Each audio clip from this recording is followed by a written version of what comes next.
Hello my dear friends, मैं अतुल रंजन आपका physics teacher. और my dear friends, previous class में हमने देखा था इक्वेशन ऑफ स्ट्रेट लाइन कैसे फाइंड आउट करते हैं जब कोई भी लाइन 2 पॉइंट से पास कर रहा है। ठीक है। और इसके लिए हमने स्टैंडर्ड इक्वेशन भी देखा था, और इसी स्टैंडर्ड इक्वेशन से कहीं ना कहीं ये इक्वेशन आया था हमारा, और मैंने कहा था कि this one is also quite important formula. ठीक है ना। अब फार्मूला कह सकते हो, क्वाइट इंपॉर्टेंट इक्वेशन कह सकते हो। ये भी याद रखना है और ये भी याद रखना है, कन्वीनियंस के लिए, ऑब्वियस सीधी सी बात है। ठीक है ना। अगर स्टूडेंट, कोई ऐसा स्टूडेंट जो ये याद नहीं रख पा रहा है, ये याद रखना, दोनों में से कोई एक आपको याद करके चलना है, या तो ये याद कर लो या तो ये याद कर लो। ठीक है, आपकी मर्जी। चलिए आइए देखते हैं। तो y is equal to M x plus C, 2 points अगर कोई भी स्ट्रेट लाइन पास कर रहा है x1 y1 और x2 y2 से, तो इसके हेल्प से हम क्या निकाल सकते हैं? स्लोप निकाल सकते हैं। तो स्लोप निकाल सकते हो, ओरिएंटेशन निकाल सकते हैं, या फिर कह सकते हो कि कितने एंगल पे इंक्लाइंड है, वो सारा कुछ हम लोग फाइंड आउट कर सकते हैं। ठीक है। Angle of inclination find out कर सकते हो।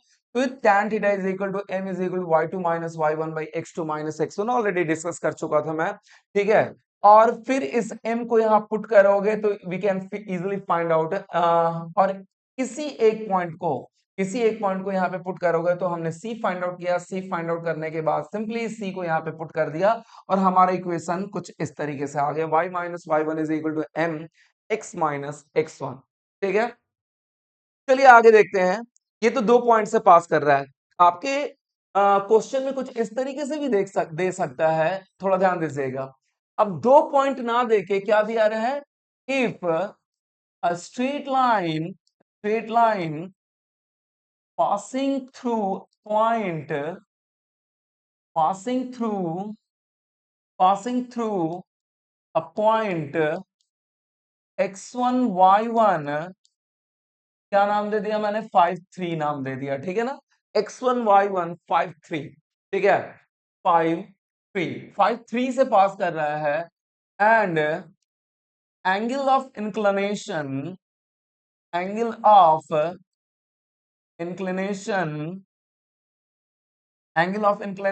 of straight line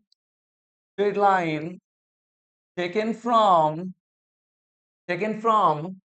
positive x axis is 53 degree. Then find the equation of straight line। अब देखिए, यानी कि गिवन क्या क्या है, फटाफट देखते हैं। गिवन एक सिंगल पॉइंट, पीछे प्रीवियस केस में क्या था? 2 पॉइंट से पास कर रहा था, लेकिन वहां पे एंगल ऑफ इंक्लिनेशन नहीं दे रखा था। एंगल ऑफ इंक्लिनेशन उसी दोनों पॉइंट से आपको फाइंड आउट करना था, एम का वैल्यू। लेकिन यहाँ पे डायरेक्टली एंगल ऑफ इंक्लिनेशन दे रखा है 53 डिग्री। तो tan थीटा निकालना हमारे लिए बहुत इजी, स्लोप हमारे लिए निकालना बहुत इजी। ठीक है। गिवन है theta is equal to 53 degree, और ये क्या दे रखा है? कहां से पास कर रहा है? x1 y1 is equal to 5 3 से पास कर रहा है। स्ट्रेट लाइन निकालना बहुत ही इजी। ठीक है। कैसे निकाल सकते हो? हम जानते हैं standard equation mx plus c। कुछ दिमाग नहीं लगाना है। m क्या होता है हमारा? tan थीटा होता है। tan थीटा निकाल लिया हमने, tan 53 degree and that one is 4/3। मेरे हिसाब से यहां तक किसी को आपत्ति नहीं होगी। अब इस m को यहाँ पे पुट कर दो। ठीक है। y is equal to 4/3x plus c. अब हमें सिर्फ और सिर्फ c फाइंड आउट करना है। जैसे ही इंटरसेप्ट फाइंड आउट होगा, intercept on y axis, we can easily find out we can easily find out we can easily find out the equation, final equation. अब c कैसे फाइंड आउट होगा भाई? तो हम जानते हैं कि अगर x1 पॉइंट से पास कर रहा है, इस पॉइंट से पास कर रहा है, यानी कि ये पॉइंट इसे क्या करना चाहिए? सेटिस्फाई करना चाहिए। यानी कि ये पॉइंट जैसे ही पुट करोगे, left hand side right hand side दोनों क्या होने चाहिए? बराबर होने चाहिए। तो अगर आप x का वैल्यू 5 रखते हो तो y का वैल्यू क्या मिलेगा? यहाँ पे 3 मिलेगा। 3 मिलेगा। तो आइए पुट करते हैं। जब y का वैल्यू 3 पुट कर रहे हो तो x का वैल्यू कितना पुट करना है? 5 पुट करना है, and that one is c का वैल्यू यहां से मिल जाएगा 3 minus 20/3, and that one is 9 minus 20/3 is equal to, that one is -11/3 C मिल गया आपका, और इस सी को वहां पे पुट करोगे, you can get your final equation -11/3. This one is your final equation. This one is your 4/3 minus x. या फिर ऐसे भी इस तीन को कॉमन लेके यहाँ पे भी कर सकते हो, 3y is equal to 4x minus 11. This one is also the same equation. ठीक है, ऐसा कुछ नहीं है. 3y minus 4x minus 12. तो यहाँ पे c क्या है माय डियर? नेगेटिव है. तो इंटरसेप्ट नेगेटिव है, यानी कि ये नेगेटिव y एक्सिस को कट करेगा, नेगेटिव y एक्सिस को कट करेगा. आइए देखते हैं कि कैसा स्ट्रेट लाइन होगा. स्ट्रेट लाइन यहीं पे मैं बनाऊंगा माय डियर, ठीक है, इसी पेज पे, ताकि आपको कोई दिक्कत ना हो. मुझे रेफरेंस लेना हो तो मैं रेफरेंस ले पाऊंगा. तो हमारा इक्वेशन आ गया. क्या इक्वेशन? ये है हमारा, चाहे ये है हमारा. ठीक है, आइए देखते हैं हम. हमारा स्ट्रेट लाइन जो बनेगा यहाँ पे, हमारा जो स्ट्रेट लाइन बनेगा, this one is your straight line. ये आपका ये आपका y एक्सिस को कट कर रहा है, और यही आपका क्या होगा? इंटरसेप्ट c होगा. ये एंगल ऑफ इंक्लिनेशन आपके क्वेश्चन में दिया हुआ है, theta is equal to 53 degree, और किसी एक पर्टिकुलर पॉइंट से पास कर रहा है 5 3 से पास कर रहा है. ठीक है, किसी एक पर्टिकुलर पॉइंट से पास कर रहा है 5 3 से. ये एक्स एक्सिस, इस पॉइंट पे एक्स एक्सिस को कट कर रहा है, इस पॉइंट पे वाई एक्सिस. तो वाई एक्सिस को जहां कट कर रहा है उसे ही तो इंटरसेप्ट कहते हैं, और उसका कोऑर्डिनेट पहले हमेशा एक्स आएगा. तो वाई एक्सिस पे हमेशा क्या होता है? एक्स जीरो होता है, और नेगेटिव में कट कर रहा है तो -11/3. This is Y axis, this is negative Y axis, this is negative X axis, and this is positive X axis. ठीक है, अब मैंने बताया था कि ये एक्स एक्सिस को कहां पे कट करेगा, तो याद होगा फॉर्मूला आपका -c/m0, यहाँ पे कट करेगा. अगर ये आपको याद नहीं भी रह पा रहा है माय डियर, तो आप क्या कर सकते हो? आपके पास फॉर्मूला है 3y minus is equal to 4x minus 11, equation है. अब देखो, एक्स एक्सिस पे क्या होता है? एक्स एक्सिस पे y हमेशा जीरो होता है. तो y जीरो पुट करोगे, y0 3 इंटू जीरो जीरो हो जाएगा, 4x माइनस 11. तो x कितना हो जाएगा? -11/4 हो जाएगा. और -c/m भी करके, c का वैल्यू आपका कितना है? c का वैल्यू -11/3 है, और m का वैल्यू कितना है? 4/3 है. c/m -c/m भी पुट करके देखोगे तो माय डियर कितना आएगा? 11/4 ही आएगा. 11/4 ही आएगा, क्योंकि ये माइनस और ये माइनस, माइनस माइनस प्लस हो जाएगा 11/4. तो जैसे आपको करना है वैसे आप करेंगे, कोई दिक्कत नहीं है. तो ये कितना हो जाएगा पॉइंट आपका? 11/4, 11/4 0. ठीक है, तो ये सारा कुछ निकल गया. अब स्टूडेंट कह सकते हैं कि सर, जो ये वाला फॉर्मूला है, क्या इससे हम लोग फाइंड आउट कर सकते हैं? ये वाला इक्वेशन जो आया है, इससे क्या फाइंड आउट कर सकते? बिल्कुल फाइंड आउट कर सकते हो यार. ये कहां से आया? यहीं से आया है, तो बिल्कुल फाइंड आउट कर सकते हैं. रिजल्ट बिल्कुल सेम आएगा. आइए देखते हैं. रिजल्ट याद रखना, y is equal to 4/3 minus x minus 11/3. आइए देखते हैं सेम आएगा कि नहीं. तो मैंने कहा कि देखिए थोड़ा ध्यान से, फॉर्मूला लगाऊंगा. y is minus y1 is equal to m into x minus x1, and that one is y कितना है? पॉइंट x1 y1 याद करिए. x1 y1 हमारा जो है, दैट वन इज 5 एंड 3. तो x1 5 है, y1 3 है. ठीक है ना? तो क्या हो जाएगा आपका? y minus 3 is equal to m कितना? m कितना? m का मतलब tan थीटा, tan थीटा का मतलब tan 53 degree, and tan 53 degree का मतलब 4/3. तो 4/3 x माइनस 5. अब इसे आप सॉल्व करके देखोगे, तो क्या हो जाएगा? y minus 3 is equal to 4/3 x minus 5/3. और जब ये इधर जाएगा तो अगेन कितना हो जाएगा? That is y is equal to 4/3 x minus 11/3. This one is your answer, my dear. ठीक है, चलिए. -11/3 सेम इक्वेशन आ गया, कोई प्रॉब्लम नहीं. तो मेरे हिसाब से आपको स्ट्रेट लाइन पूरी तरीके से समझ में आ गया, जितना हमें नीड है. बाकी आप मैथमेटिक्स में ऑब्वियस पढ़ोगे, बहुत डिटेल्ड में पढ़ोगे. चलिए, आगे बढ़ते हैं हम लोग. Next we will move to the next. आइए देखते हैं. तो मैंने कहा कि अब कितने तरीके के कितने टाइप्स के स्ट्रेट लाइन हो सकते हैं, फटाफट आइए देखते हैं कितने तरीके के स्ट्रेट लाइन हो सकते हैं। तो different types of straight line and it's equation, different types of straight line and it's equation. पहला, passes through equation, straight line passes through the origin, a straight line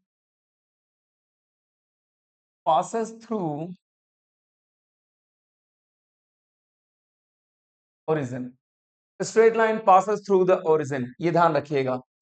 अब देखिए स्ट्रेट लाइन, अभी तक जो स्ट्रेट लाइन हमने देखा है वो ओरिजिन से पास नहीं कर रहा है, ओरिजिन से पास, ओरिजिन हमारा ये है ना, दिस इज द ओ 0 0, इससे पास नहीं कर रहा है, कहीं दूसरी जगह से पास कर रहा है, y को इंटरसेक्ट करते हुए और x को इंटरसेक्ट करते हुए कर रहा है। यानी कि अगर straight line which passes through the origin, कैसा लाइन बनेगा आपका, कुछ इस तरीके से लाइन बनेगा, ध्यान दीजिएगा। डिफरेंट कलर यूज कर रहा हूं मैं। This is your straight line, this is a straight line which passes through the origin 0 0 से पास कर रहा है। जब ओरिजिन से पास कर रहा है माय डियर, तो ये x और y को 0 पे कट कर रहा है। x और y को कहां पे कट कर रहा है, 0 पे कट कर रहा है, यानी कि इंटरसेप्ट इस केस में क्या हो जाएगा, हमारा स्टैंडर्ड इक्वेशन क्या है, mx प्लस c। तो यहाँ पे थोड़ा देखिए c क्या है, कहां पे y एक्सिस को कट कर रहा है वही इंटरसेप्ट कहलाता है ना। जब ये ओरिजिन पे कट कर रहा है तो हमारा इंटरसेप्ट क्या हो जाएगा, 0 हो जाएगा। इस केस के लिए जब ओरिजिन से पास करेगा तो इस केस के लिए हमारा c क्या हो जाएगा, 0 हो जाएगा। और ये क्या है, यहाँ पे थीटा जो है, थीटा हमारा acute angle less than 90 degree है, लेस देन 90 डिग्री है एक्यूट एंगल। आप जानते हो थीटा लेस देन 0 को, थीटा लेस देन 90 डिग्री को एक्यूट एंगल कहते हैं, एक्यूट एंगल, ठीक है। और थीटा ग्रेटर देन 0 को क्या कहते हैं, 90 डिग्री को क्या कहते हैं, ऑब्ट्यूज एंगल कहते हैं, यू नो वेरी वेल, ठीक है। तो मैंने कहा कि यहाँ पे एक्यूट एंगल है तो tan थीटा का वैल्यू, tan थीटा का ही वैल्यू क्या होता है, m होता है, वो भी क्या होगा आपका, पॉजिटिव होगा माय डियर, ठीक है। तो इस केस के लिए आपका इक्वेशन जो बन जाएगा सिंपली mx बन जाएगा, और m यहाँ पे क्या होगा आपका, m इज पॉजिटिव वैल्यू होगा, m इज पॉजिटिव वैल्यू होगा, m इज पॉजिटिव वैल्यू होगा। मेरे हिसाब से क्लियर होगा आप सबको। इसी में अभी, इसी में एक केस है, ये एक केस है, जब C0 होगा m पॉजिटिव होगा। इसी में मैं ये कह रहा हूं कि स्ट्रेट लाइन ये भी तो बन सकता है ना भाई मेरे, ये स्ट्रेट लाइन कुछ इस तरीके से भी बन सकता है, थोड़ा ध्यान दीजिएगा। स्ट्रेट लाइन आपका कुछ,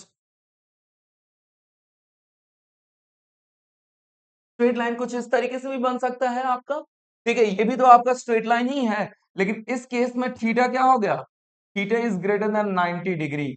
अब जब थीटा ग्रेटर देन 90 डिग्री हो गया माय डियर, यानी कि थीटा सेकंड क्वाड्रेंट में, और tan 90 क्या हो जाता है हमारा, tan theta is equal to second quadrant में, if theta is in second quadrant, if theta is in second, if theta is in second quadrant, आप जानते हो अगर second, theta greater than 90 degree का मतलब क्या, सेकंड क्वाड्रेंट, सेकंड क्वाड्रेंट में जैसे ही जाएगा आप जानते हो कि, याद करिए all ASTC rule, all sign tan cos, first quadrant में ऑल, सेकंड क्वाड्रेंट में साइन, थर्ड क्वाड्रेंट में टैन, फोर्थ क्वाड्रेंट में कॉस। तो सेकंड क्वाड्रेंट में साइन पॉजिटिव होता है, साइन और कॉस एक, tan और cos क्या होते हैं, नेगेटिव होते हैं। तो tan थीटा यहाँ पे सेकंड क्वाड्रेंट में, थीटा ग्रेटर देन 90 डिग्री के लिए tan थीटा तो नेगेटिव मिलने वाला है।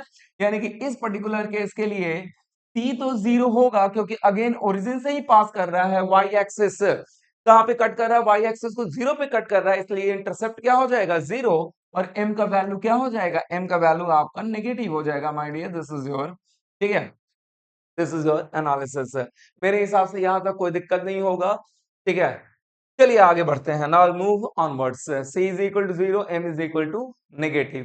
तो इस केस के लिए क्या हो जाएगा आपका, y is equal to mx ही रहेगा, y is equal to mx ही रहेगा, लेकिन m क्या हो जाएगा यहाँ पे, नेगेटिव। जैसे एक एग्जांपल बता रहा हूँ, y is equal to -5x, y is equal to -5x, इसके लिए बता दे रहा हूँ y is equal to 2x, ये भी एग्जांपल है, ठीक है ना। तो यहाँ पे m पॉजिटिव, यहाँ पे m नेगेटिव, एग्जाम्पल है, कोई दिक्कत नहीं है, there will be no problem at all.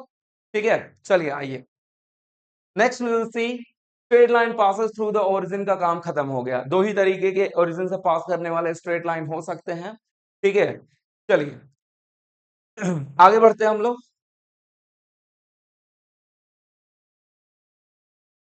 इसी पे डिस्कस करूंगा मैं कितने तरीके के, कितने टाइप्स के हो सकते हैं।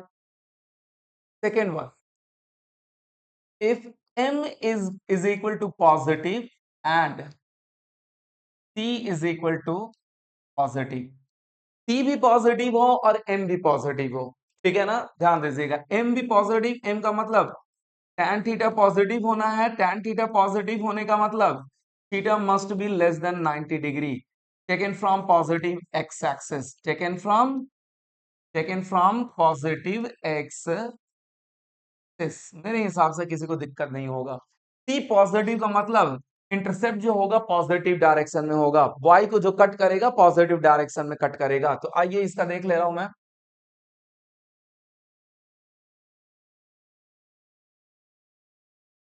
ये हो गया आपका, दिस इज द एनालिसिस, ठीक है। ये वाई एक्सिस, ये आप खुद से लिख लेना, बार बार मैं इसे नहीं लिखने वाला हूं, ठीक है ना। अभी आप जानते हो, फिलहाल में कन्वेंशन हमारा यही है कि ये एक्स एक्सिस है, ये वाई एक्सिस है, तो भी नो प्रॉब्लम एट ऑल।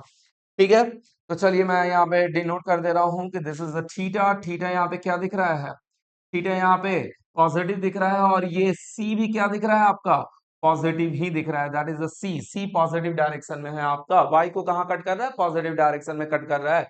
तो ऐसे के लिए हमारा क्या हो जाएगा, y is equal to M x plus c हो जाएगा। तो यहाँ पे c भी पॉजिटिव है और m भी क्या है, पॉजिटिव है। इसका एक एग्जांपल दे दे रहा हूं मैं, y is equal to 2x plus 3, y is equal to 2x plus 3। तो m हो गया पॉजिटिव, 3 हो गया आपका इंटरसेप्ट, दोनों पॉजिटिव डायरेक्शन में। थीटा यहाँ पे लेस देन 90 डिग्री होगा। आइए बढ़ते हैं हम आगे।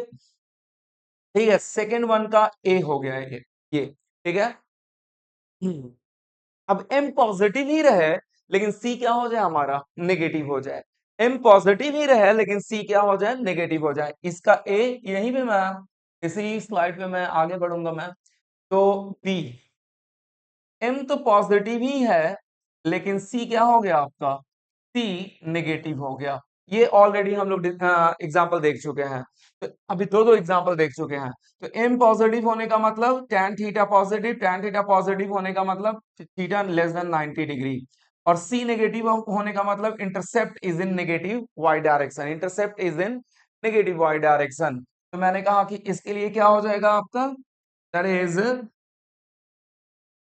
ये हो गया आपका, तो ये हो गया आपका, that one is your c, और ये हो गया angle of inclination which is less than 90 degree, which is less than 90 degree, और सी हमारा क्या है, नेगेटिव डायरेक्शन में है। तो इसके लिए एम क्या हो गया, पॉजिटिव, और सी क्या हो गया, नेगेटिव। तो y is equal to M x plus c, c हो गया नेगेटिव और m हो गया क्या, पॉजिटिव, ठीक है ना। जिसका एग्जांपल ले सकता हूं मैं, -5x प्लस, सॉरी उल्टा लिख दिया मैंने, 5x प्लस -3 एग्जाम्पल लिया जा सकता है। इंटरसेप्ट नेगेटिव डायरेक्शन में और स्लोप पॉजिटिव 5, ठीक है। चलिए आइए आगे बढ़ते हैं हम, नाउ मूव ऑनवर्ड्स। कोई ज्यादा दिमाग मत लगा लेना कि सर tan थीटा का वैल्यू 5 हो सकता है क्या, अरे tan थीटा का वैल्यू इनफाइनाइट तक जाता है, टेंशन मत लेना। tan 90 डिग्री इनफाइनाइट होता है, तो इसका tan थीटा का वैल्यू 5 भी हो सकता है, 6 भी हो सकता है, 1 लाख भी हो सकता है। क्लियरली कर दूं, क्लियरली बता दूं मैं आप लोगों को। The second thing is that sine theta और कॉस थीटा का वैल्यू 1 से अधिक नहीं जा सकता और -1 से नीचे नहीं जा सकता। tan थीटा का वैल्यू माइनस इंफिनिटी तक जा सकता है और पॉजिटिव में प्लस इंफिनिटी तक जा सकता है, इस बात का ध्यान रखिएगा। आइए आगे बढ़ते हैं। तो इसका बी पार्ट भी खत्म हो गया, एम पॉजिटिव वाला केस खत्म हो गया, ठीक है। एम पॉजिटिव वाला केस खत्म, अब एम नेगेटिव वाला देख लेते हैं फटाफट। एम नेगेटिव वाला देख लेते हैं आइए दूसरे स्लाइड पे चलते हैं हम। तो ये तीसरा केस है, तीसरा case, if m is negative, इसमें a है, if m is negative and c is positive, ये भी आपका स्ट्रेट लाइन हो सकता है। C is positive. What happened exactly? M negative होने का मतलब क्या? सीधा सीधा tan theta negative, tan theta negative होने का मतलब थीटा ग्रेटर देन 90 डिग्री, और यहाँ पे इंटरसेप्ट क्या हो? पॉजिटिव y डायरेक्शन में होगा। तो यहाँ पे आपका स्ट्रेट लाइन कैसा बन सकता है? स्ट्रेट लाइन कुछ इस तरीके से बन सकता है। That one is like this one. यहाँ पे थीटा देखिए, यहाँ पे थीटा जैसे डिफरेंट कलर से शो कर रहा हूं मैं। यहाँ पे थीटा ग्रेटर देन 90 डिग्री है, और ग्रेटर देन 90 डिग्री है तो tan थीटा क्या होगा? नेगेटिव होगा, m नेगेटिव होगा। और यहाँ पे देखिए यही क्या है आपका? इंटरसेप्ट है, that is intercept is in positive y direction में। ये पॉजिटिव y, ये पॉजिटिव x, ये नेगेटिव y, ये नेगेटिव x। मैंने कहा, बार बार कहा कि इसे आप मेंशन कर लोगे। तो पॉजिटिव डायरेक्शन में है, this is the straight line. इस पर्टिकुलर केस का ये a हो गया, ये थर्ड का a केस हो गया। अब आगे बढ़ते हैं हम लोग b केस। इफ m तो नेगेटिव ही है, बट क्या हो गया? c भी नेगेटिव हो गया, c भी क्या हो गया? नेगेटिव हो गया। ठीक है, यहाँ पे नेगेटिव होने का मतलब again theta greater than 90 degree, और ये इंटरसेप्ट क्या है? y axis. इंटरसेप्ट नेगेटिव का मतलब it intersect the y axis in negative direction. सीधी सी बात है। तो यहाँ पे क्या हो सकता है आपका? What happen exactly? Straight line जो होगा कुछ इस तरीके से होगा माय डियर, ठीक है ना? स्ट्रेट लाइन जो होगा कुछ इस तरीके से। यहाँ पे थीटा देखिए, again theta greater than 90 degree, और ये हो गया आपका इंटरसेप्ट, और इंटरसेप्ट जो है आपका नेगेटिव डायरेक्शन में है। ठीक है, चलिए, तो ये क्या हो गया आपका? y इज इक्वल टू इसका एक एग्जांपल दे दे रहा हूं मैं, -2x - 3, और इसका एग्जांपल क्या हो गया? y = -2x + 5। अलग अलग एग्जांपल दे रहा हूं ताकि आपको समझ में आए, ठीक है? नहीं तो आप कहोगे कि सर एक ही एग्जांपल को घुमा दिए सब में। ठीक है, -2x + 5, ठीक है? This is your analysis. तो इतने तरीके के स्ट्रेट लाइन पॉसिबल है माय डियर। तीन केसेस देखें, तब जब आपका कोई भी लाइन स्ट्रेट किससे ओरिजिन से पास कर रहा हो। अगर ओरिजिन से पास करेगा तो इंटरसेप्ट का वैल्यू 0 हो जाएगा, m पॉजिटिव m नेगेटिव दिखा दिया मैंने। दूसरा केस लिया मैंने, अगर m दूसरे केस में दो, ठीक है ना? दूसरे केस में दो सब केसेस, ए जब आपका m पॉजिटिव और c भी पॉजिटिव हो। दूसरा केस क्या? m positive c negative. तीसरा केस, तीसरे केस में भी अगेन दो सब cases, if m negative c positive, if m negative c भी क्या? नेगेटिव। तो सबके लिए हमने 6 लाइंस देख ली हैं। अब आइए कुछ स्पेशल लाइंस देखते हैं। Will see some special lines here, ठीक है? Vertical line and horizontal line, vertical lines and horizontal lines, horizontal straight lines, इसे कैसे डिनोट करेंगे? तो सबसे पहले हम हॉरिजॉन्टल लाइंस को देखेंगे, ठीक है? At first we will see, ये ध्यान रखिएगा, horizontal horizontal straight lines on coordinate system, coordinate system, horizontal straight line on horizontal on coordinate system. आइए देखते हैं फटाफट। मैंने कहा ये आपका कोऑर्डिनेट एक्सिस है, ये आपका y है, ये आपका नेगेटिव y है, ये आपका नेगेटिव x है। ठीक है, मैंने कहा कि एक स्ट्रेट लाइन है जो क्या है आपका? हॉरिजॉन्टल है। पॉजिटिव में भी हो सकता है, नेगेटिव में भी हो सकता है। और थोड़ा सा ध्यान दे माय डियर, तो इटसेल्फ इटसेल्फ आपका x एक्सिस भी एक क्या है? इटसेल्फ आपका x एक्सिस भी हॉरिजॉन्टल लाइन है। इटसेल्फ आपका x एक्सिस भी एक हॉरिजॉन्टल लाइन है। तो इसका इनका इक्वेशंस देखेंगे कि क्या होगा। सबसे पहले ध्यान दीजिए, दो पैरेलल लाइंस आपस में कितने डिग्री का एंगल बनाते हैं? दो पैरेलल लाइंस आपस में कितने डिग्री का एंगल बनाते हो? मेरे हिसाब से आप जानते होंगे, दैट वन इज 0 डिग्री। मेरे हिसाब से जानते होगे 0 डिग्री। अरे थोड़ा सोचो कि जब इस पे कुछ स्लैंटिंग होगा तब तो सर्टेन थीटा बनाएगा। जब दोनों पैरेलल है तो कितने डिग्री का एंगल? 0 डिग्री का एंगल। यानी कि ये this is the first line, this is the second line, और इटसेल्फ एक्स एक्सिस। ये तीनों लाइन एक्स एक्सिस से कितना डिग्री का एंगल बना रहा होगा? Theta is equal to 0 degree का एंगल बना रहा होगा। Theta is equal to 0 degree. तो यहाँ पे लिख लीजिए, for horizontal lines, for horizontal for horizontal lines, theta is always 0 degree from x axis. For horizontal line, theta is always 0 degree from x axis. मेरे हिसाब से क्लियर होगा my dear आप लोगों को, ठीक है। चलिए, और मैंने कहा कि जब 0 डिग्री हो गया तो ये बताइए कि स्लोप इसका क्या हो जाएगा, tan थीटा का value which is equal to m tan 0 कितना होता है बताइए, tan 0, यानी कि हॉरिजॉन्टल लाइंस के लिए स्लोप हमेशा ही 0 होगा, tan थीटा के लिए स्लोप हमेशा ही 0 होगा, इसे सॉरी, ठीक है। दैट वन इज मैंने कहा कि tan theta is equal to 0 होगा। अब देखिए y is equal to mx plus c, y is equal to mx plus c. अब यहाँ m तो 0 हो गया, तो 0 इंटू एक्स, 0 इंटू कुछ भी नंबर क्या हो जाएगा, 0 हो जाएगा। तो यहाँ पे सिंपली क्या बचेगा, y is equal to c, y is equal to c. और यही c क्या होगा, y एक्सिस को कहाँ पे इंटरसेप्ट कर रहा है, यही c होगा।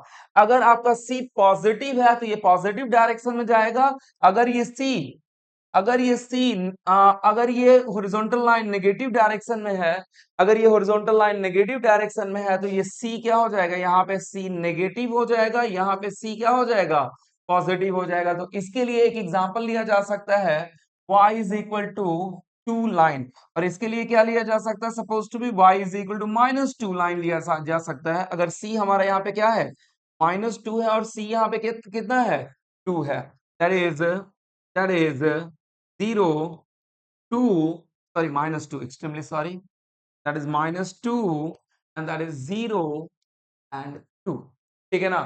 मेरे हिसाब से समझ में आ गया। तो मैंने कहा कि y is equal to constant, इसे और क्या कह सकते हैं, इसे एक और नाम दे सकते हैं कि y is equal to constant का line, y is equal to constant का line, y is equal to constant का लाइन। ध्यान दीजिए, y is equal to constant या y is equal to 2, y is equal to -2, कुछ भी कह दो, इसे और कैसे लिखा जा सकता है, मैं थोड़ा सा आगे बढ़ रहा हूं। y is equal to 2 into x to the power 0, ऐसा भी तो लिख सकते हैं ना। y इज इक्वल टू 2 को y इज इक्वल टू 2 को 2 into x to the power 0 लिख सकते हैं। बात समझ में आ रही है। अब मैंने कहा कि x टू द पावर 0 है, x का वैल्यू कुछ भी क्यों ना हो, x टू द पावर 0 हमेशा 1 आएगा। x का वैल्यू अब कुछ भी क्यों ना हो, x का वैल्यू कुछ भी क्यों ना हो, x टू द पावर 0 आएगा। यानी कि हम कह सकते हैं फंक्शन, अब अगेन याद करो, इसीलिए मैंने फंक्शन बता दिया था, माय डियर, कि हर बार मैं यूटिलाइज करूंगा। यानी कि यहाँ पे क्या हो जाएगा, y इज इक्वल टू 2, और क्या लिख सकते हो, y remains independent of, y remains independent of x, y किसी तरीके का x का फंक्शन नहीं है, y किसी तरीके से x का फंक्शन नहीं है, y remains independent of x। बात समझ में आ रही है। मैंने कहा कि y इज इक्वल टू 2 को क्या लिख सकते हैं, x इज इक्वल टू 0 लिख सकते हैं। अब x का वैल्यू कुछ भी माय डियर पुट करो ना, whatever the value of x you can get the value of y is equal to 2, ठीक है ना। इसका मतलब y remains independent of x, y is not the function of x।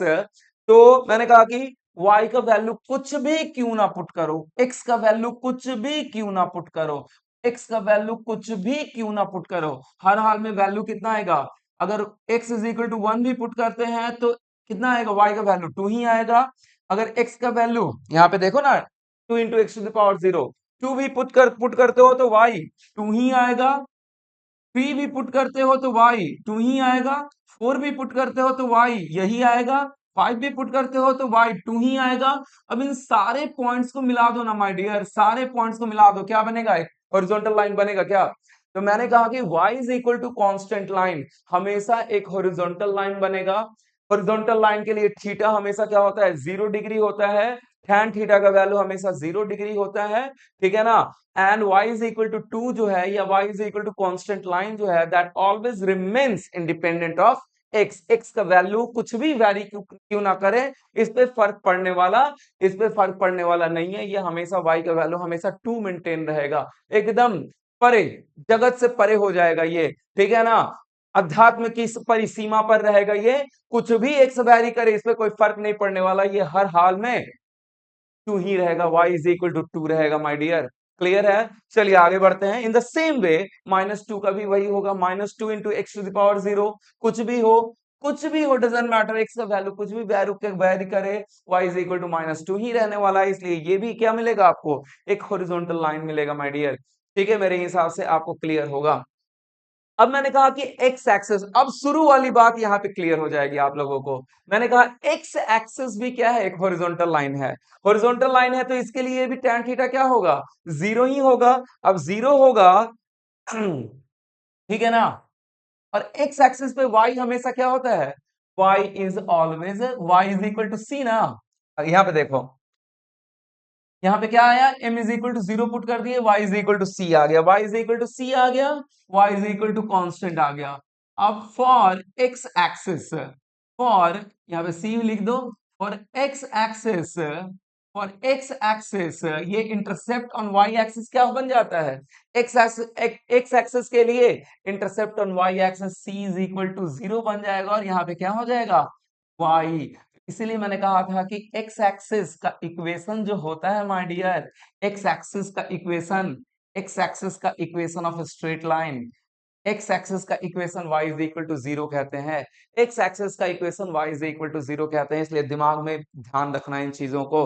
अब मेरे हिसाब से थोड़ा बहुत आप लोगों को क्लियर हो गया होगा, ठीक है। चलिए, तो यहाँ पे ये एक्स एक्सिस को क्या लिख दूंगा मैं, एक्स एक्सिस को लिखूंगा y is equal to 0 line. क्या लिखूंगा मैं, y is equal to 0 line, x axis को लिखूंगा। अब आइए वर्टिकल लाइन पे चलते हैं, will move to the vertical line, ठीक है, will move to the vertical line. यहीं पे देखते हैं, दूर जाने की जरूरत, ठीक है। Will move to the vertical line, vertical. अब वर्टिकल लाइंस कैसा होगा, अब वर्टिकल लाइंस आप देखिए, वर्टिकल लाइंस ऑब्वियस y के पैरेलल होगा, वर्टिकल लाइंस क्या होगा, y के पैरेलल होगा, वर्टिकल लाइंस क्या होगा, y के पैरेलल होगा। आइए देख लेते हैं, वर्टिकल लाइंस y के पैरेलल होगा, पॉजिटिव में रखोगे तो पॉजिटिव में, नेगेटिव में रखोगे तो नेगेटिव में, मेरे हिसाब से किसी तरीके का प्रॉब्लम नहीं होगा। अब ये जो वर्टिकल लाइंस होंगे ये एक्स एक्सिस से कितना डिग्री का एंगल बना रहे हैं, और इटसेल्फ एक चीज और, इटसेल्फ वाई एक्सिस जो है हमारा, इटसेल्फ वाई एक्सिस जो है हमारा, इटसेल्फ वाई एक्सिस जो है हमारा, ये भी एक वर्टिकल लाइन है, और ये भी एक्स एक्सिस से कितना एंगल बना रहा है, theta is equal to 90 degree. तो सबसे पहले चीज क्या लिखेंगे हम लोग, for vertical lines, for vertical lines, for vertical lines theta is equal to 90 degree, और tan थीटा 90 डिग्री हो गया तो स्लोप क्या हो जाएगा, tan 90 डिग्री बताइए, tan 90 degree tends to infinity, undefined होता है, इंफिनिटी पुट कर सकते हैं, और इंफिनिटी को और क्या लिख सकते हैं माय डियर, इंफिनिटी को 1/0 लिख सकते हैं। अब जानते होंगे कि डिनोमिनेटर जितना ही घटाते जाए उतना ही बड़ा वैल्यू होता जाता है, डिनोमिनेटर इतना ही घटा जितना, ऐसे देखो 1/10⁻⁻7 यहाँ पे कर दूं, तो ये 10⁻⁻7 मेरे हिसाब से इतना आप 9th 10th में पढ़े होगे, 1/10⁻7, 10⁻7 का मतलब 0.000, डेसिमल के बाद 7, 3 3 6 और 6 के बाद क्या आ जाएगा आपका, 6 के बाद आपका 1 आ जाएगा, दिस इज 10⁻7, ठीक है ना, 10⁻7। तो मेरे हिसाब से 10⁻7 देख लो कितना छोटा वैल्यू है, 0.000000001, ठीक है, बहुत ही छोटा वैल्यू है। अगर बहुत छोटा वैल्यू रखोगे तो ये कितना बन जाएगा, 1 करोड़ बन जाएगा, 10⁻7 बन जाएगा। 10⁻−12 रखोगे 10⁻12 बन जाएगा, 10⁻−25 रखोगे 10⁻25 बन जाएगा, 1/10⁻32 रखोगे 10⁻32 बन जाएगा। तो डिनोमिनेटर जितना ही छोटा उतना ही बड़ा वैल्यू मिलता जाएगा। तो कम करते करते करते करते करते करते टेंस टू 0 कर दिया मैंने, एकदम 0 के नजदीक कर दिया। तो छोटा करते करते करते करते जीरो के नजदीक कर दिया तो उसका वैल्यू भी तो बहुत बड़ा आएगा और उस बड़े वैल्यू को हम डिफाइन नहीं कर सकते। That's why that one is called as the infinite, इसीलिए मैंने यहाँ पे लिख दिया 1/0। मेरे हिसाब से क्लियर होगा। Don't worry my dear, limit वगैरह में जाएगा ना तो ये बहुत कॉमन हो जाएगा। जब कैलकुलस में लिमिट आप पढ़ोगे तो ये आपके लिए बहुत कॉमन हो जाएगा। आंख बंद करके इन चीजों को यूटिलाइज करोगे, क्योंकि अभी यहाँ पे नए हो और एकदम से मैं मैथमेटिकल टूल्स पढ़ा रहा हूँ माय डियर, तो थोड़ा सा हो सकता है दिक्कत है। तो कुछ नहीं, आप इसे याद भी रख कर सकते हो। समझ में आ गया तो वेल एंड गुड, नहीं तो फॉर द टाइम बिंग आप इसे मेमोराइज भी कर सकते हो। तो इन्फिनिटी को क्या लिख सकते हैं, 1/0। ठीक है, 1/0।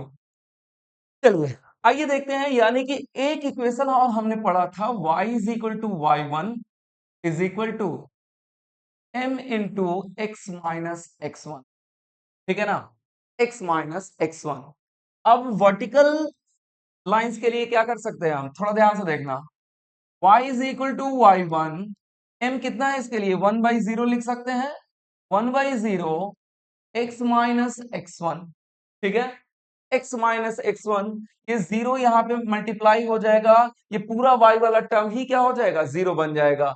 यहाँ पे मैं लिख रहा हूं इसे, ठीक है, जीरो यहाँ पे मल्टीप्लाई होगा, पूरा y वाला टर्म ही जीरो हो जाएगा, और ये क्या बन गया, x माइनस x1 हो गया, और x is equal to x1। और x1 क्या है माय डियर, x1 y1 एक गिवन पॉइंट था, याद करिए, 5 3 चाहे कुछ भी इस तरीके से, या 2 3 या कुछ भी इस तरीके से, 5 3 या 2 3 एक गिवन पॉइंट था। ठीक है ना, तो गिवन पॉइंट था, इसका मतलब x1 क्या है आपका, अगेन एक कांस्टेंट वैल्यू है। x1 क्या है माय डियर, आपका एक कांस्टेंट वैल्यू है। x1 क्या है आपका, कांस्टेंट वैल्यू है। अगर ये कांस्टेंट वैल्यू पॉजिटिव हुआ तो यानी कि वर्टिकल लाइंस y एक्सिस के राइट हैंड साइड में होगा। अगर ये कांस्टेंट नेगेटिव हुआ तो ये वर्टिकल लाइन आपका y एक्सिस के नेगेटिव साइड में होगा, या y एक्सिस के लेफ्ट साइड में होगा, या नेगेटिव x एक्सिस की तरफ होगा और ये पॉजिटिव x एक्सिस की तरफ होगा। तो यहां पे लिख रहा हूं मैं, that one is suppose to be y, sorry, vertical lines को कैसे लिखेंगे, x is equal to, example ले रहा हूं, x इज इक्वल टू 1 और x इज इक्वल टू -2। 1.5 भी हो सकता है माय डियर, ठीक है ना, 1.5 भी हो सकता है, it is not big deal. x is equal to 1, x is equal to -2, मेरे हिसाब से क्लियर होगा। तो ये हो गया आपका vertical line. y is equal to constant line horizontal होगा, और x is equal to constant line vertical होगा, एकदम दिमाग में बिठा लेना। तो आगे बढ़ते हैं, इसे और भी लिख सकते हैं, सिंपल एक एग्जांपल के तौर पे समझाऊं तो, ठीक है, यहाँ पे क्या लिखा जा सकता है, y is equal to 0। Again यहाँ पे क्या है, x इंडिपेंडेंट ऑफ y है, x independent of y is equal to 0। y का वैल्यू कुछ भी क्यों ना पुट करो आप, y का वैल्यू कुछ भी क्यों ना पुट करो आप, व्हाट हैपन एग्जैक्टली, x का वैल्यू वही रहने वाला है, 1 ही रहने वाला है, यानी कि x remains independent of y। तो y के वैल्यू को कुछ भी हम क्यों ना चेंज करें, y के वैल्यू को कुछ भी क्यों ना चेंज करें, y के वैल्यू को कुछ भी क्यों ना चेंज करें, x का वैल्यू हमेशा 1 ही रहेगा, x का वैल्यू 1 ही रहेगा, x का वैल्यू 1 ही रहेगा, x का वैल्यू 1 ही रहेगा, x का वैल्यू 1 ही रहेगा। तो इन सारे पॉइंट्स को जब आप मिलाओगे, इन सारे पॉइंट्स को जब मिलाओगे, इस सारे पॉइंट्स को जब आप मिलाओगे तो एक वर्टिकल लाइन मिलेगा। क्लियर है, in the same way x is equal to -2 के लिए। अब आइए my dear, x is equal to x1 है, x is equal to constant line है, कांस्टेंट की जगह जीरो भी तो हो सकता है, कांस्टेंट की जगह क्या हो सकता है आपका, कांस्टेंट की जगह, कांस्टेंट की जगह जीरो भी तो हो सकता है। अब x is equal to 0 always कहां पे होता है, x is equal to 0 my dear always itself y axis, y axis पे कहीं पे भी मूव कर जाओ, सिर्फ और सिर्फ y एक्सिस में मूव कर रहे हो, x एक्सिस में मूवमेंट नहीं है, इसका मतलब उस y एक्सिस के हर एक पॉइंट पे आपका x हमेशा क्या रहेगा, जीरो रहेगा मेरे हिसाब से। अब सारी बातें आपको क्लियर हो रही होंगी, सारी बातें आपको क्लियर हो रही होंगी माय डियर, सारी बातें आपको क्लियर हो रही होंगी, सारी बातें क्लियर हो रही होंगी। तो मैंने कहा कि दिस वन इज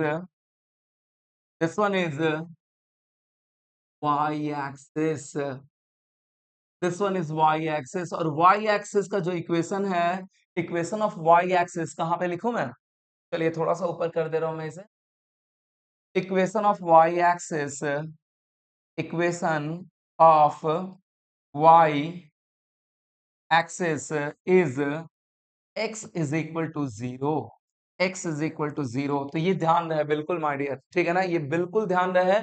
अगर ये चीजें आपको क्लियर होंगी तो there be no problem at all. तो ये हो गया स्ट्रेट लाइन के बारे में सारा कुछ। दिस इज अबाउट होल जितना हमें जरूरत है अबाउट द स्ट्रेट लाइन। अब जब स्ट्रेट लाइन खत्म हो गया तो एक छोटा सा पॉइंट और यहाँ पे देखते हैं, we will see a small point here, that is कि दो स्ट्रेट लाइन है, अगर दो स्ट्रेट फाइनल अगर दो स्ट्रेट लाइन है और दोनों एक दूसरे को क्या कर रहे हैं, 90 डिग्री पे कट कर रहे हैं, दोनों आपके 90 डिग्री पे कट कर रहे हैं। इसका अगर स्लोप m1 है, इसका स्लोप क्या है, m2 है, ठीक है ना। इसका स्लोप m1 है, इसका स्लोप m2 है। इफ बोथ लाइन, यहाँ पे लिखूंगा मैं, intersect orthogonally, if both line intersect intersect orthogonally each other then product of slope का मतलब m1 इंटू m2, हमेशा याद रखिएगा, दैट वन इज -1। ऑर्थोगोनली का मतलब normal to each other, perpendicular to each other. यहाँ पे लिख दे रहा हूं इंटरसेक्ट परपेंडिकुलरली, इंटरसेक्ट नॉर्मली। यहाँ पे लिख दे रहा हूं मैं, एक और वर्ड यूटिलाइज हो सकता है, इंटरसेक्ट नॉर्मली, ठीक है, इंटरसेक्ट नॉर्मली। तो मैंने कहा कि m1 इंटू m2 क्या हो जाएगा आपका, -1 हो जाएगा माय डियर, ठीक है। ये आपका स्ट्रेट लाइन यहाँ पे ओवर हुआ, ठीक है। Now move to the next. अब यहीं पे स्ट्रेट लाइन यहाँ पे खत्म हो गया, इसके बाद हमें पैराबोला पढ़ना है। बट माय डियर, मैंने कहा था कि यहाँ स्ट्रेट लाइन खत्म होने के बाद एक छोटा सा टॉपिक देखेंगे, अलजेब्रा का है वो topic, determinant, and then after I will discuss vector at first. उसके बाद फिर पैराबोला, उसके बाद आपका सर्कल, देन आफ्टर हम क्या डिस्कस करेंगे, देन आफ्टर हम डिस्कस करेंगे आपका complete calculus, then after will move to the rest and motion, ठीक है ना। आइए बढ़ते हैं अब। तो ये आपका काम खत्म हो गया स्ट्रेट लाइन का। Now will move to the topic of small topic of algebra. देखिए ये अपने अलजेब्रा में अच्छे तरीके से पढ़ लेना, जितना मुझे जरूरत है उतना ही मैं यहाँ पे बताऊंगा, क्योंकि वेक्टर में थोड़ा बहुत इसका यूटिलाइजेशन है, तो यहाँ इसीलिए बता रहा हूँ, अदरवाइज इसे नहीं डील करता मैं। ये अपने अलजेब्रा में प्रॉपरली पढ़ना। डिटरमिनेंट की अगर बात करूं मैं, ठीक है, डिटरमिनेंट डिटरमिनेंट को जनरली डेल्टा से डिनोट करते हैं, ठीक है ना, या समटाइम डी से भी डिनोट कर सकते हो, there be no problem at all, ठीक है। डिटरमिनेंट, ठीक है, डिटरमिनेंट कुछ इस तरीके से सिंबॉलिक रिप्रेजेंटेशन होता है, और इसमें क्या होते हैं, A1 A2 A3 B1 B2 B3 C1 C2 C3, इसे कहते हैं 3x3 डिटरमिनेंट। 3x3 डिटरमिनेंट का मतलब, 3x3 का डिटरमिनेंट का मतलब ये होता है आपका, this one is called as, ये रो कहलाता है, this is called as row. तो कितने रो है, A1 A2 A3 B1 B2 B3 second row, and C1 C2 C3 third row, ठीक है ना। Row first, row two and row three, ठीक है ना। तो ये कहलाता है रो, और ये कहलाता है कॉलम। तो कितने कॉलम है, column one, column to, column three. तो यहाँ पे A1 B1 C1, A2 B2 C2, A3 B3 C3, इसको कहते हैं कॉलम। तो कितने हो गए, तीन रो हो गए, तीन कॉलम हो गए, और टोटल नंबर ऑफ क्वांटिटी इसमें कितना हो जाएगा, there will be the 9 quantity, 9 digits, ठीक है ना। तो ये हो गया आपका डिटर्मिनेंट। अगर डिटर्मिनेंट की बात करें तो इसे कैसे कैलकुलेट करते हैं, तो कैलकुलेशन पहले हम 2x2 मैट्रिक्स, 2x2 डिटर्मिनेंट पे देखेंगे, उसके बाद 3x3 पे आएंगे, ठीक है। चलिए पहले 2x2 लेते हैं, यहाँ पे फिर आऊंगा मैं, डोंट वरी, चलो यहीं पे मैं कर दे रहा हूँ, यहाँ पे मैं डिटर्मिनेंट फॉर 2x2, यहाँ पे A1 A2 B1 B2, इसे कहते हैं 2/2। ठीक है, जब तक 2/2 के बारे में कैलकुलेशन आप नहीं समझोगे तब तक ये, तो इसका जो वैल्यू होता है डिटर्मिनेंट का, मैंने कहा कि डी ऐसे भी कर सकते हो, डेल्टा भी कर सकते हो, there will be no problem at all. A1 ये क्या हो जाएगा, कैसे मल्टीप्लीकेशन चलता है, दिस इज कॉल्ड डायगोनल। ठीक है ना, इस तरीके से ये फर्स्ट होगा, ये पहला डायगोनल मल्टीप्लाई करोगे, देन आफ्टर ये दूसरा डायगोनल मल्टीप्लाई करोगे। ठीक है, तो पहले ध्यान रखना, हमेशा इस ऑर्डर को याद ध्यान रखना, क्योंकि अगर ये ऑर्डर भूल गए तो नेगेटिव और पॉजिटिव सारा आंसर गड़बड़ हो जाएगा। ठीक है ना, तो मैंने कहा कि पहले आप क्या करोगे, A1 B2 इसका जो वैल्यू निकलता है A1 B2 and A2 B1, A1 B2 and A2 B1 इसका जो वैल्यू निकलता है, अगर कोई डिजिट पुट करते हो, मैंने कहा कि सपोज टू बी, अगर डिजिट पुट कर रहा हूं मैं 2 7 1 3, तो कैसे चलेगा आपका, कैसे चलेगा, ये पहला है, this one is the first one, ये पहला, ये सेकेंड वन। ठीक है, तो कैसे चलेगा, 6 - 3 × 2 कितना होगा 6, एंड 7 × 1 क्या हो जाएगा आपका 6 - 7 इज इक्वल टू -1। तो डिटर्मिनेंट का नेगेटिव वैल्यू भी हो सकता है, पॉजिटिव वैल्यू भी हो सकता है, इतना टेंशन मत लेना कि सर ये नेगेटिव आएगा क्या, तो दोनों वैल्यू हो सकता है। ठीक है, तो इस तरीके से आपका लिखा जा सकता है, डिटर्मिनेंट, डिटर्मिनेंट की वैल्यू को फाइंड आउट किया जा सकता है। This is your analysis. अब आइए फिर से 3 रो वाले पे चलते हैं, 3/3 डिटर्मिनेंट पे चलते हैं। अब आइए, ठीक है, तो सबसे पहले इसके कैलकुलेशन का तरीका क्या है, तो करिए, सबसे पहले तो या तो रो कंसिडर करोगे या कॉलम कंसिडर, तो मैं यही कहूंगा कि रो कंसिडर करके चलो, it will be better for you. ठीक है ना, रो कंसिडर करके चलिएगा, जो भी लेके चलना होगा एक लेके चलना। ठीक है ना, एक या तो रो या तो कॉलम, ताकि आपको कंफ्यूजन ना हो, क्योंकि अभी आप मैथमेटिक्स में डीप नहीं जा रहे हो। ठीक है ना, अभी मैथमेटिक्स सरफेस लेवल पे पढ़ रहे हो, सिर्फ और सिर्फ सरफेस लेवल पे, ताकि हमारा फिजिक्स का न्यूमेरिकल सॉल्व हो सके। तो मैंने कहा कि आप क्या करोगे, सिर्फ रो लेके चलना या फिर कॉलम, जो लेके चलना सिर्फ ये लेके चलना, आप एक ही लेके चलना। तो पहले मैं कॉलम रो बता दे रहा हूं, उसके बाद कॉलम बता दूंगा मैं। ठीक है, तो आप क्या करोगे, पहले हम क्या लेके चलेंगे, रो को लेके चलेंगे।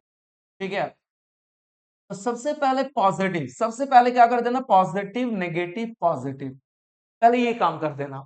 ठीक है, इस तरीके से ओरिएंटेशन होता है आपका डिटर्मिनेंट का, डोंट वरी। ठीक है, इस तरीके से ओरिएंटेशन होता है, पहले रो कर देना, रो लेके चल रहे हैं, पहले कर देना पॉजिटिव नेगेटिव पॉजिटिव, पहले पॉजिटिव ही देना, positive negative positive, positive negative positive. चलिए आगे बढ़ते हैं। अब जब आप A1 कंसीडर करते हो, जब आप A1 कंसीडर करते हो, A1 कंसीडर करते हो, तो इसका जो कॉलम है और इसका जो रो है इसे कैंसिल कर देना।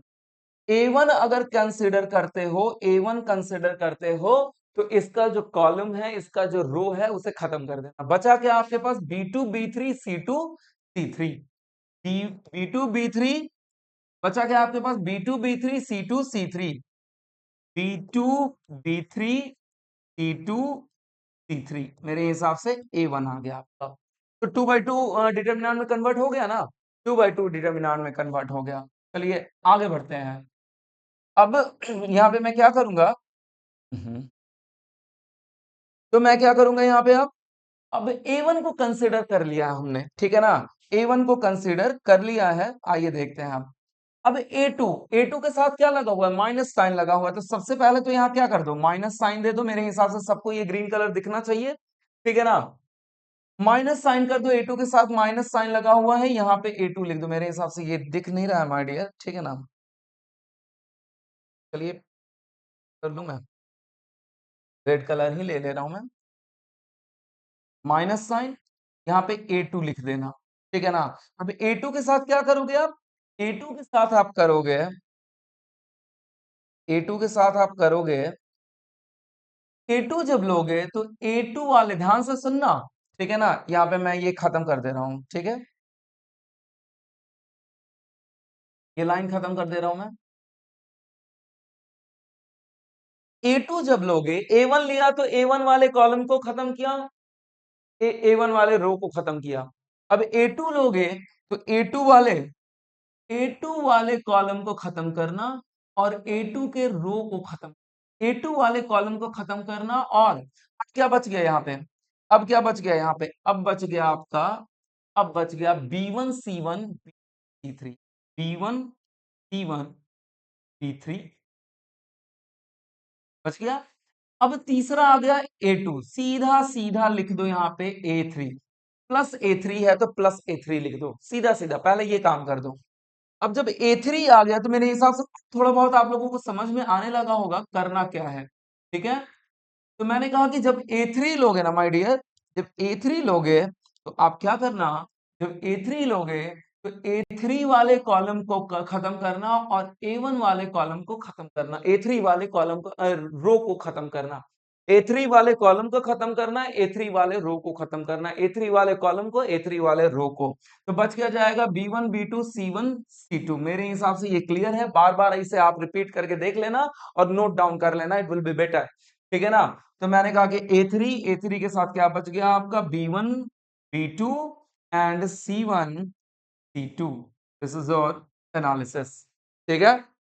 फिर से लास्ट टाइम रिपीट कर दे रहा हूं, सबसे पहला काम क्या करना होगा, देखो आप बार बार मैं कह रहा हूं, रिपीट करके देख सकते हो। सबसे पहले या तो रो को लेके चलोगे या कॉलम को लेके, किसी एक को लेके चलोगे। मैं यहाँ पे रो को लेके चलूंगा, ठीक है, क्योंकि अभी हम डीपली मैथमेटिक्स नहीं पढ़ रहे हैं, सरफेस लेवल पे पढ़ रहे हैं, तो चीजें कंफ्यूज नहीं होनी चाहिए, कंफ्यूजन होगा मामला बिगड़ेगा।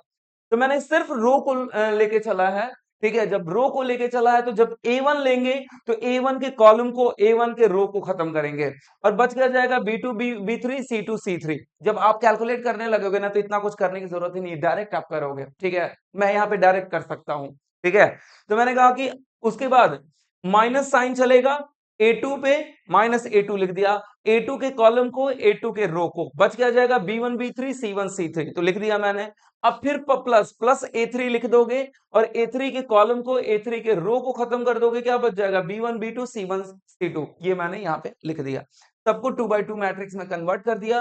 अब सबको 2x2 मैट्रिक्स में कन्वर्ट कर दिया तो इसका एनालिसिस हम जानते हैं, वी विल डिस्कस, ठीक है। चलिए, तो मैंने कहा व्हाट हैपन एग्जैक्टली। अब ए1 है, ए1 मैंने बताया कि cross multiplication, this is 1 this is 2, B2 C3 minus C2 B3, ठीक है, माइनस ए2, अगेन ये वाला फर्स्ट, अगेन ये वाला सेकेंड। तो B1 C3 minus C1 B3 plus A3, again ये वाला फर्स्ट, ये वाला सेकेंड। देखो बार बार मैं लिखता हूं इसलिए कि आपको यहीं पे डायरेक्टली याद हो जाए, ठीक है, ज्यादा एफर्ट लगाने की जरूरत ना हो। B1 C2 minus C1 B2, ये हो गया आपका। अब जब आप डिजिट रहेगा तो इसे finally, this is your answer, ठीक है, दिस इज योर आंसर। चलिए एक एग्जांपल ले रहा हूं मैं, ये आपको समझ में आ गया होगा। एक एग्जांपल ले रहा हूं मैं, I am going to take example, example. चलिए एग्जांपल ले लिया मैंने, एग्जांपल क्या है आपका, डेल्टा या डी 2 3 7 4 1 2 9 1 3। ये आपको कोई भी एग्जांपल है, डजेंट मैटर, ऐसा कोई जरूरी नहीं है। तो मैंने कहा कि रो को लेके चलना है, तो यहाँ पे सबसे पहले दोगे प्लस माइनस प्लस, ठीक है। तो यहाँ पे क्या लिखूंगा मैं, 2, सबसे पहले पॉजिटिव वे में, पहले सबसे पहले पॉजिटिव 2, ठीक है। अब 2 लिख दिया मैंने, मैं यहाँ पे कट करूंगा, ठीक है ना, ध्यान से देखना, ये कट किया मैंने, ये लाइन और ये लाइन कट किया मैंने, ठीक है। तो क्या बचेगा, अब कट जानबूझ के नहीं कर रहा हूं, आप भी समझ रहे हो कि कट करने पे कोई मतलब नहीं है, तो बच क्या जाएगा, ये वाला बच जाएगा, ठीक है। तो ये वाला जब बच जाएगा,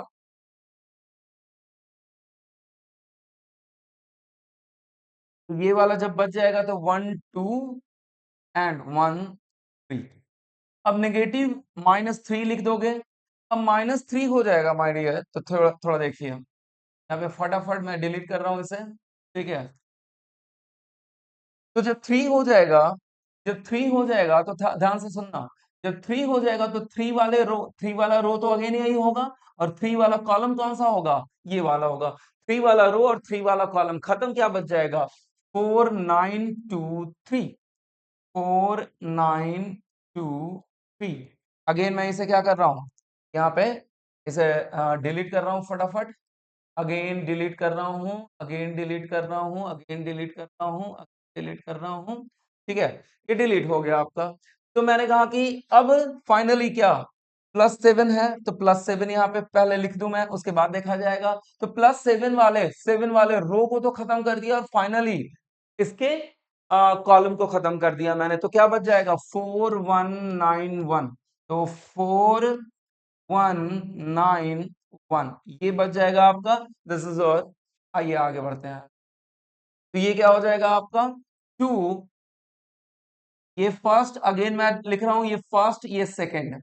अब गड़बड़ मत कर लेना लोग, आप लोग, दिक्कत तो आप लोगों के साथ ये भी है ना, कि अगर मैं कुछ भी लिख दूं तो आप उसे कनेक्ट करने लगते हो, ये वन डायगोनल, ये सेकंड डायगोनल, तो पहले फर्स्ट डायगोनल का 3 - 2 लिख दोगे, -3, this is first diagonal, this is second diagonal, 4 - 3 12 -18 +7, ये first diagonal, this is second diagonal, this is 4 - 9, ठीक है ना, 4 - 9। तो क्या हो जाएगा आपका, 3 - 2 2 -12 -18 कितना हो जाएगा, -6 -6 +18 +9, 4 - 9 कितना हो जाएगा, 4 - 9 5, एंड दिस इज -35,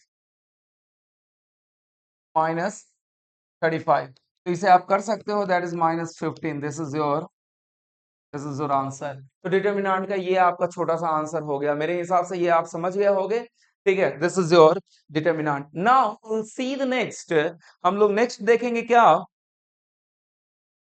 हम लोग नेक्स्ट देखेंगे कुछ इसके प्रॉपर्टीज होते हैं। देखिए प्रॉपर्टीज तो बहुत सारा है डिटर्मिनेंट का, वो अगेन आप मैथमेटिक्स में पढ़ोगे। यहाँ पे कुछ इंपॉर्टेंट प्रॉपर्टीज बताऊंगा, और वो इंपॉर्टेंट प्रॉपर्टीज आप याद रखोगे तो वेक्टर के कैलकुलेशन में आपका इजीनेस होगा। ठीक है, तो कुछ important property which is utilized in the physics, some important properties, some important properties of determinant, determinant को शॉर्ट फॉर्म में लिख रहा हूं, determinant which is utilized in physics frequently, physics frequently लिख दे रहा हूं मैं। आइए देखते हैं, मैंने कहा पहला प्रॉपर्टी, पहला प्रॉपर्टी क्या है, पहला property scalar multiplication, scalar scalar scalar multiplication, scalar multiplication. अगर थोड़ा ध्यान दीजिए, अगर किसी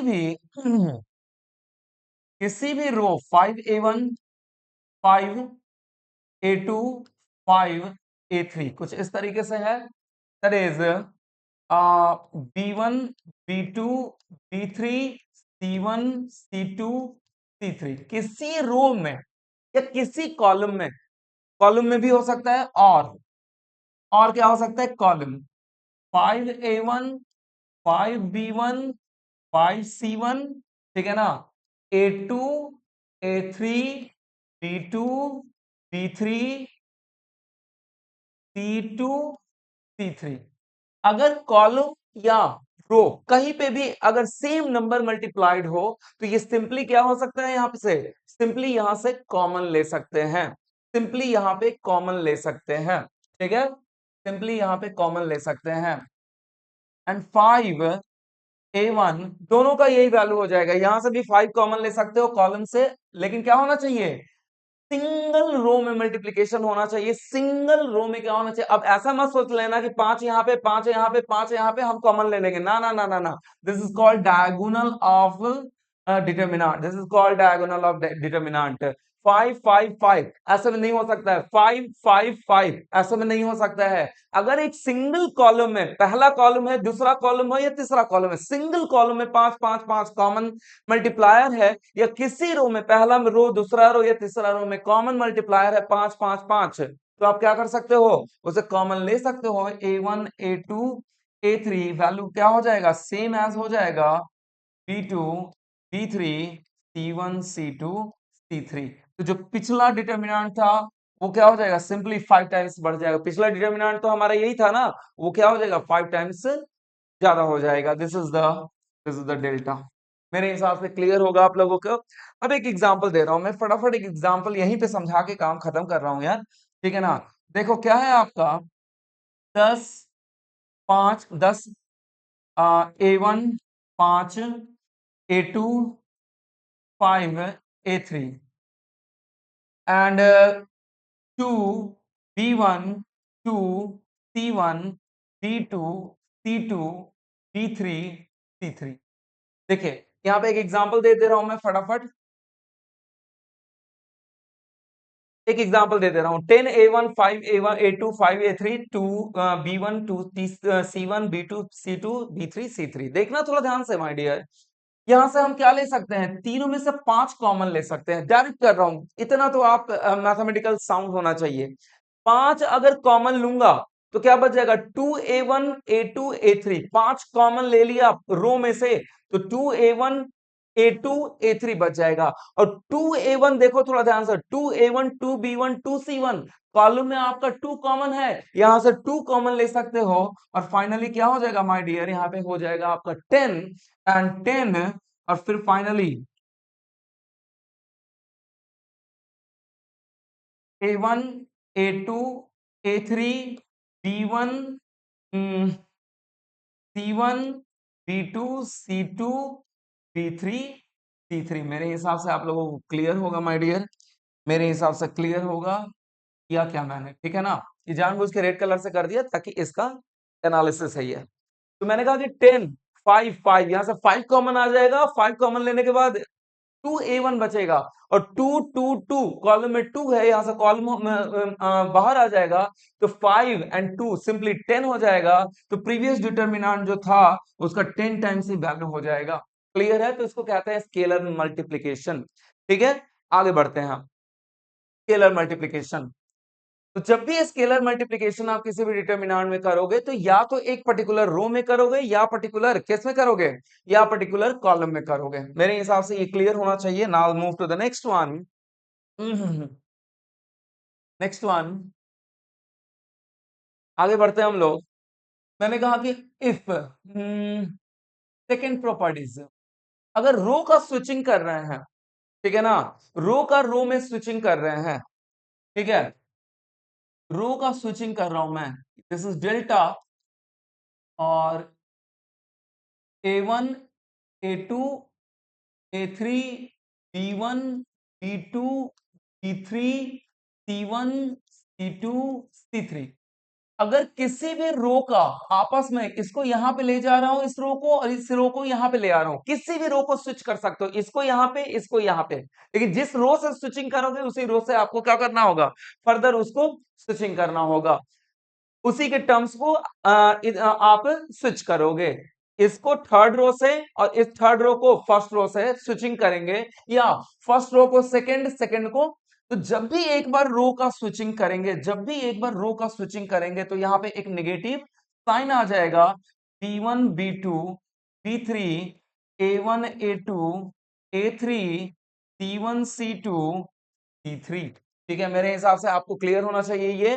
तो जब भी आप एक बार रो का स्विचिंग करोगे तो माइनस साइन आ जाएगा। अगर आप कहोगे कि फिर से एक बार मैं क्या कर दूं सर, स्विच कर दूं, अगर थर्ड को क्या कर दूं मैं, किसी से अगेन, थर्ड को सेकंड से या थर्ड को फर्स्ट से मैं स्विच कर दूं, तो क्या होगा, अगेन एक बार माइनस साइन आ जाएगा। तो अगेन मैं, अब सब के सब इक्वल साइन होंगे, ठीक है ना। तो मैंने कहा कि delta is equal to negative of, ठीक है, एक नेगेटिव साइन आ जाएगा। तो मैंने कहा व्हाट हैपन एग्जैक्टली,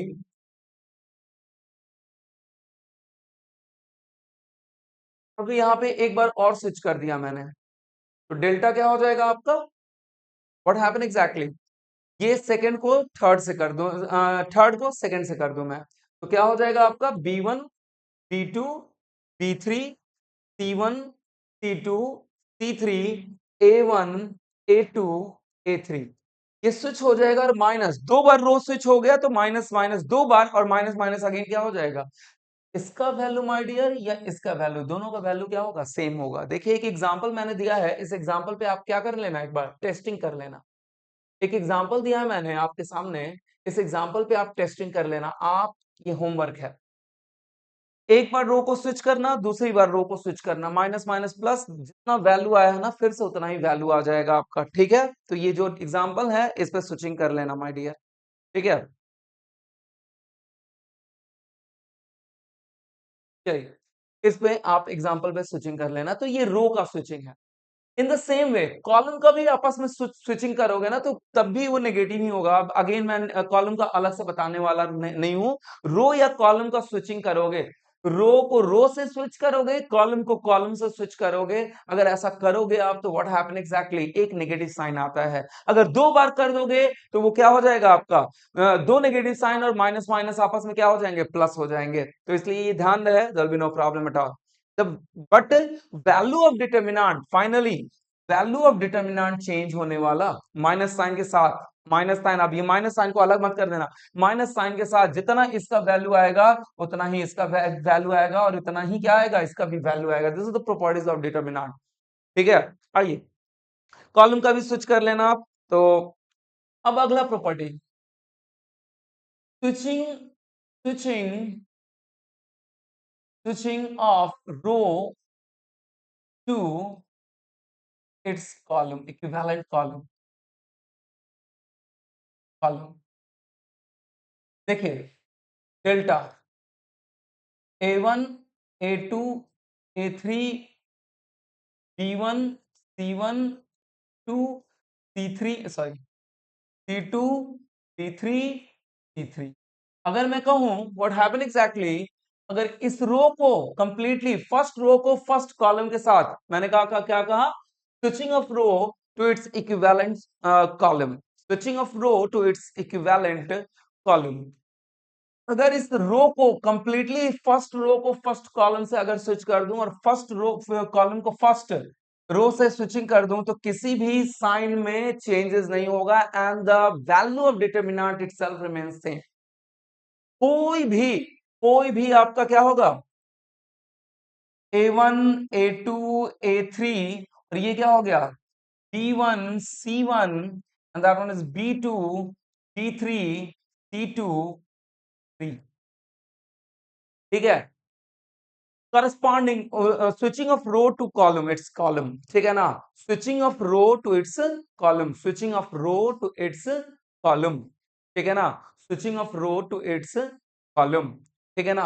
अगर मैं फर्स्ट रो को फर्स्ट कॉलम से स्विच कर दूं, सेकंड कॉलम सेकंड रो को सेकंड कॉलम से स्विच कर दूं, थर्ड रो को थर्ड कॉलम से स्विच कर दूं, तो यहाँ पे किसी तरीके का, या थर्ड कॉलम को थर्ड रो से स्विच कर दूं, जैसे भी करना है कर दो, वैल्यू ऑफ डिटर्मिनेंट चेंज होने वाला नहीं है और ना ही नेगेटिव पॉजिटिव आएगा। मैंने कहा कि कंफ्यूज मत हो जाना my dear, row to row switch करोगे, कॉलम टू कॉलम स्विच करोगे तो नेगेटिव साइन आएगा, लेकिन row to corresponding column switch करोगे तो कभी भी नेगेटिव वैल्यू आने वाला नहीं है। ये भी एग्जांपल आपने प्रीवियस एग्जांपल में करके देख लेना, ये भी एग्जांपल अपने प्रीवियस एग्जांपल में करके देख लेना my dear, this is another property. और एक लास्ट और बहुत इंपॉर्टेंट प्रॉपर्टी यहां पे करवाने वाला हूं which is quite necessary for your analysis. Last one, if if any two row or column, यहाँ पे और का मतलब एनी टू रो या कॉलम, दो column of determinant having having having same value or terms or quantity quantity, ठीक है ना, having same value terms or quantity, then what happened exactly? Then the value of determinant is zero. और भी properties हैं, लेकिन इतना सारा properties मैं डील नहीं करने वाला, काम भर प्रॉपर्टीज मैंने बता दिया, ठीक है ना। Lower triangle, upper triangle, diagonal matrix, diagonal determinant, diagonal अगर सारे यूनिट क्वांटिटी हो तो क्या होगा, ठीक है। ये बहुत सारे प्रॉपर्टी है, I am not going to discuss. बहुत सारे प्रॉपर्टी है, रो को आपस में ऐड भी कर सकते हैं, सब्सट्रैक्ट कर सकते हैं, कॉलम को आपस में ऐड सब्सट्रैक्ट कर सकते हैं। तो ये बहुत सारी चीजें हैं माय डियर, इतना हमें नहीं करना है, हमें जितना काम है वो हमने कर लिया, ठीक है। अगर नीड होगा तो वो भी करके बता दूंगा, नीड होगा तो आगे, ठीक है, किसी न्यूमेरिकल में नीड होगा तो वो भी करके बता दूंगा मैं। बट अभी जो मैंने बताया है इतना जरूर याद रखिए। क्या मैंने बताया? स्केलर क्वांटिटी को मल्टीप्लाई करिएगा, तो जब स्केलर क्वांटिटी को मल्टीप्लाई कीजिएगा तो किसी भी एक रो में या किसी भी एक कॉलम में वो मल्टीप्लिकेशन होगा। एग्जांपल बता दिया मैंने। दूसरा मैंने बताया, अगर रो टू रो या कॉलम टू कॉलम अगर स्विच करते हो तो नेगेटिव साइन आएगा। अगर तीसरा मैंने बता दिया, अगर रो टू कॉलम आप स्विचिंग करते हो, रो टू इट्स कॉरेस्पॉन्डिंग स्विचिंग करते हो, तो कभी भी नेगेटिव साइन नहीं आएगा, सेम वैल्यू भी आएगा और साथ ही साथ पॉजिटिव साइन ही रहेगा, ठीक है ना। और लास्ट वन, कि अगर किसी भी डिटर्मिनेंट के किसी भी दो रो या दो कॉलम के सारे क्वांटिटी आपस में क्या हो गए, इक्विवेलेंट हो गए, या फिर सेम क्वांटिटी हो गए, या फिर सेम टर्म्स हो गए, तो सारे के सारे डिटर्मिनेंट का वैल्यू ही क्या हो जाएगा, जीरो हो जाएगा। जैसे एग्जांपल दे रहा हूं मैं, एग्जांपल डेल्टा या determinant is equal to 257 321 and finally 410 14 410 14। अब थोड़ा ध्यान से देखिए, यहां से मैं 2 कॉमन ले सकता हूं, यहां से 2 कॉमन ले सकता हूं, तो क्या बन जाएगा आपका, 2 कॉमन लिया, एक सेम रो है ना, सेम रो से 2 कॉमन लिया तो क्या बन जाएगा, 257 321 410, सॉरी सॉरी, ये भी क्या बन जाएगा, 257। तो देखिए यहाँ पे ये रो और इस रो, दो रो के क्वांटिटी क्या है, सेम है, ठीक है ना, सेम वैल्यू है, सेम टर्म्स है, सेम क्वांटिटी है। तो जब दोनों रो के क्वांटिटी अगर सेम है तो आंख बंद करके आप क्या लिखना, आंख बंद करके इस डिटर्मिनेंट का वैल्यू जीरो लिख देना, आंख बंद करके इस डिटर्मिनेंट का वैल्यू जीरो लिख देना, सोचना ही मत, आप इसे करके भी देख लेना, ठीक है ना। आप इसे क्या करना, करके भी देख लेना। जैसा कैलकुलेशन मैंने बताया है, पॉजिटिव नेगेटिव पॉजिटिव, ठीक है, तो ये आपका होमवर्क भी हो जाएगा। तो इस तरीके से पहला 2 लोगे तो 2 का कॉलम 2 का रो, 5 लोगे तो 5 का कॉलम 5 का रो, 7 लोगे तो 7 का कॉलम 7 का रो। इस तरीके से आप कैलकुलेट करके देख लेना, वैल्यू जीरो आएगा। तो इसी तरीके से मैं कह रहा हूं कि अगर किसी भी दो, अगर नहीं भी दिख, यहाँ पे तो आपको दिख नहीं रहा है, लेकिन थोड़ा सा तो दिमाग लगाना पड़ेगा ना माय डियर। अगर चीजें इजी करनी है तो आपको थोड़ा सा तो दिमाग लगाना पड़ेगा। इस तरीके से आप सॉल्व कर सकते हो, there be no problem at all, ठीक है। चलिए, तो ये हो गया आपका फाइनली, डिटर्मिनेंट भी यहाँ पे खत्म हुआ। And now in the next class we will discuss vector. Vector हम डिस्कस करेंगे माय डियर। और आज के लिए बस इतना ही। Thank you very much, good bye.